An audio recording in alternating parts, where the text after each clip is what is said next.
En nuestra conversación con el diputado Juan Pablo Guanipa, diputado por el estado Zulia. El país se está incorporando a la rutina nuevamente luego de un asueto de Semana Santa que fue más largo de lo normal. Según algunos empresarios, específicamente Fede Cámaras, pues criticó decretar esta semana no laborable, aunque se reportó que era por ahorro energéticos, pues generó pérdidas, sobre todo porque hubo que remunerar al trabajador de manera doble y tomando en cuenta pues la crisis económica en la que está el país, pues fue rechazada esta medida. Pero tuviste cómo el gobierno se contradijo bárbaramente. Por un lado dicen, bueno, es una Semana Santa en la que viajó más de la mitad del país, 18 millones de personas, y por otro lado el ministro encargado de la energía dice, bueno, la gente en su casa como que se quedó y consumió más electricidad de lo que nosotros aspirábamos. Es una evidente contradicción que refleja que el gobierno piensa que estamos en un país de idiotas que cree en lo que ellos dicen sin pensar. Aquí la gente no puede salir de vacaciones porque no tiene sencillamente cómo hacerlo, porque no haya que hacer con sus recursos,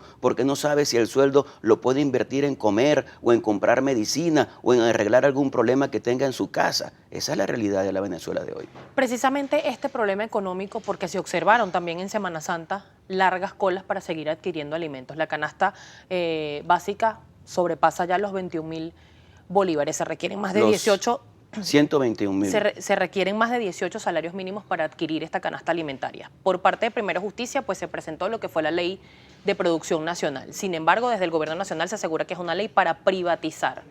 En la práctica, ¿cómo va a lograr la Ley de Producción Nacional y cuándo va a empezar a ser aplicada para lograr paliar esta situación? Mira, las colas en este país se deben fundamentalmente al desabastecimiento, a la falta de producción nacional y a la no aplicación de medidas por parte del gobierno para atender esta situación. Un gobierno que ha querido, como lo decíamos, concentrar todo en sus manos, no solamente vaciando de competencias alcaldías, gobernaciones, sino también quitándole a los privados lo que son sus empresas a través de todo este proceso de expropiaciones. ¿Cuál es la consecuencia de eso? Lo que estamos viviendo en la Venezuela de hoy, una Venezuela depauperada, pobre, con miseria, y que no consigue sus productos. Si tuvieras plata para comprarlo, todavía no consigue los productos, y si los consigues son tan caros que no te alcanza absolutamente nada el dinero. Por eso nosotros propusimos la ley de impulso a la producción nacional, que lo que intenta es disminuir los controles. El exceso de controles genera ineficiencia y corrupción. Que un Estado controle es válido, pero cuando llegas a un exceso como el que ha llegado el Estado venezolano, que controla absolutamente todo, evidentemente las cosas no salen bien, como ha pasado en el país. ¿Cómo generar confianza al empresariado para que inviertan en nuestro país en este momento? Bueno, tú tienes entonces que disminuir los controles, tú tienes que generar la confianza y la seguridad jurídica para que vengan a invertir en Venezuela. Si tú le dices a la gente, vengan a invertir, y de paso estás generando expropiaciones que se siguen dando. La semana pasada estuve en 2 sitios en Semana Santa, en 2 sitios en Maracaibo, donde los terrenos son tomados por el gobierno sin consultar quién es el propietario para algunos programas que el gobierno tiene. Así no se puede actuar, porque acabas con el Estado de Derecho, acabas con la seguridad jurídica, y nadie va a ver a Venezuela como un país en el que se puede invertir. Rápidamente, porque tengo que pasar a la participación de Twitter. ¿Van a privatizar PDVSA, Lacan TV? Por favor, eso no tiene ningún sentido. En el caso de PDVSA, quien ha privatizado PDVSA es el gobierno nacional. Ahí está vendiendo acciones de nuestras participaciones en distintas empresas mixtas. Lo está haciendo el gobierno nacional buscando recursos, porque este es un gobierno voraz, un gobierno que ha contado con centenares de miles de millones de dólares y que con ese dinero no ha logrado esa felicidad que el pueblo aspira, o por lo menos la posibilidad de que la gente tenga lo básico para vivir adecuadamente y luchar por su realización personal y familiar. Diputado, hay mucha participación a través de nuestra cuenta en Twitter, @primerapágina, pero es mi compañero Gabriel López quien la va a compartir. Gabriel. Efectivamente, diputado Guanipa, un gusto que esté con nosotros la mañana de hoy acá en Globovisión. Edsel Rodríguez le pregunta, diputado Guanipa, ¿tiene usted conocimiento en qué nivel va el caso de los diputados de Amazonas? Mira, el caso de los diputados de Amazonas debe llevarnos a todos a la reflexión. Yo tengo la convicción de que los diputados de la Unidad Democrática no hemos dado la pelea que tendríamos que dar para resolver un problema que es un problema del país. Si aquí tuviéramos un país federal, el caso de Amazonas se hubiera convertido en una guerra civil, en una secesión, en cualquier situación como esa, porque definitivamente que no esté un Estado de la Unión representado en el Parlamento, eso no tiene ningún sentido en un país federal. Nosotros tendríamos que haber hecho una sesión especial en Puerto Ayacucho, tendríamos que hacer una movilización hasta el Tribunal Supremo de Justicia para exigir que haya una solución de esa situación. Amazonas merece estar representado en la Asamblea Nacional. Diputado, y una pregunta, ¿por qué no lo hacen? Ya que dice que eso es lo que tendrían que haber hecho, ¿por qué no lo han hecho? Bueno, la respuesta es que no ha habido dentro de la Unidad Democrática el consenso necesario para lograr eso. Y yo creo que es algo impretermitible. Tuvimos en la Asamblea Nacional al gobernador del estado Amazonas, él dio una intervención, después se le dio un derecho de réplica a una diputada del PSUV y hasta allí llegó. Yo creo que hay que hacer un llamado a todos para que nos activemos, porque no solamente es el caso Amazonas, es el caso de una estrategia del gobierno nacional en compinchado con el Tribunal Supremo de Justicia para dejar al país sin la representación que eligió, que son las 2/3 partes de la Asamblea Nacional. Fíjese que sobre este tema, diputado, hay muchas inquietudes respecto de la actuación del TSJ. Se la resumo con este tuit que escribe @JAMM62 y le pregunta, ¿por qué la Mesa de la Unidad Democrática no le dice la verdad a la gente que tenemos un golpe de Estado judicial donde el TSJ es el brazo ejecutor? La verdad de todo lo que está pasando en Venezuela es que el Tribunal Supremo de Justicia se eligió de una forma absolutamente irregular, demostrado a través de la investigación que hizo la Comisión Especial designada para eso. Y nosotros tenemos la obligación de revisar la ley orgánica del Tribunal Supremo de Justicia para cambiar la realidad de ese tribunal y lograr un tribunal equilibrado, transparente, autónomo, no dependiente del gobierno nacional y tampoco dependiente de la Asamblea Nacional. El Poder Judicial es el más importante de los poderes públicos porque es el poder del equilibrio. Tenemos que lograr un Poder Judicial equilibrado. @Álvaro L. Dávila 1 le pregunta, diputado Guanipa, ¿qué hizo usted por esa señora que le pegaba a su hijo porque no le tocaba comer ese día? ¿Los llevó a su casa?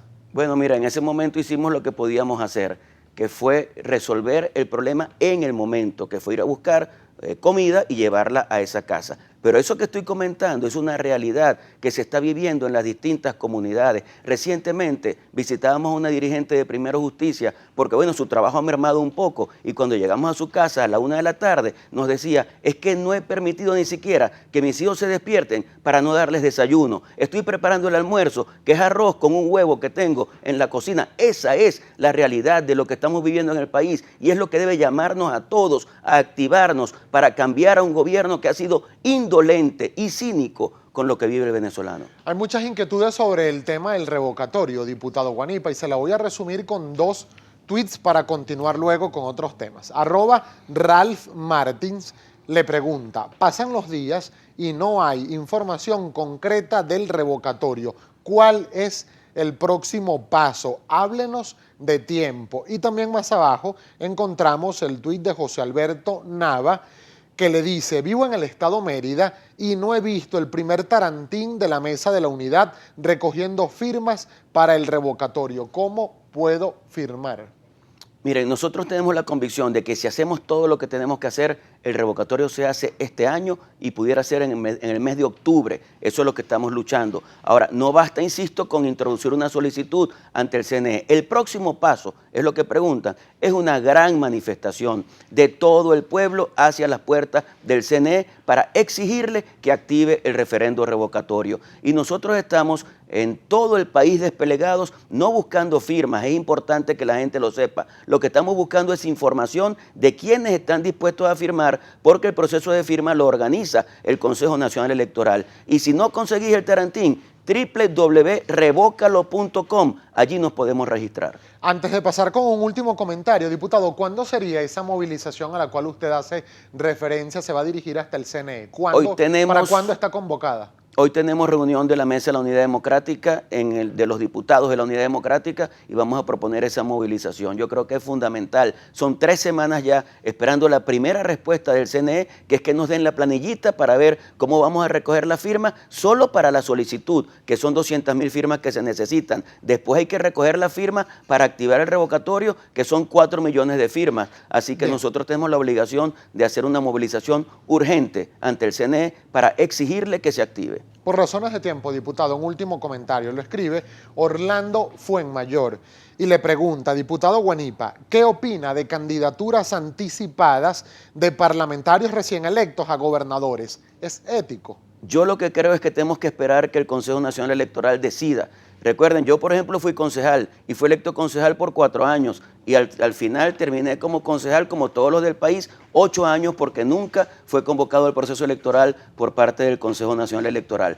Creo que lo importante es que esperemos que ese ente decida cuál es la fecha de las elecciones de gobernadores, pero lo más importante en este momento es que logremos resolver la crisis política que el país tiene, que es una crisis además económica y social, y eso a nosotros nos obliga a activarnos en el referendo revocatorio. Creo que eso es lo más importante en este momento. Diputado, en segundos, si hay una salida del presidente Nicolás Maduro, ya la oposición maneja nombres de quién pudiera ser su candidato. Mira, nombres siempre hay, pero yo creo que lo importante en este momento es lograr que esa posibilidad de solución se dé y después discutir quién podría ser el abanderado de la unidad democrática. Nombres siempre hay, pero no creo quiero, que no quiero dejar hay de que esperar. consultarle su opinión sobre lo que ocurrió en el municipio de Chacao y que fue una denuncia que hizo el alcalde Ramón Muchacho, quien además milita en el partido Primero Justicia, sobre esta quema de Judas con la cara del alcalde y que luego fueron arrojadas las cenizas en su casa por parte de supuestos partidarios de Voluntad Popular, aunque el Partido Naranja pues lo negó. Bueno, un llamado a la unidad. Yo creo que Hay división. más allá de las diferencias que pueden existir, en este caso puede ser una diferencia puntual en un municipio del país. Yo creo que más allá de esas diferencias tenemos que pensar que tenemos un país que nos está exigiendo unidad y que nos está exigiendo cambio. Si nosotros somos conscientes y coherentes, vamos a luchar unidos por darle al país lo que está buscando. Muchísimas gracias. Gracias al a ti. diputado Juan No me Pablo alcanzan los Guanipa, brazos. diputado, sí, diputado por la Mesa de la Unidad Democrática ante el Parlamento venezolano, además militante del partido Primero Justicia.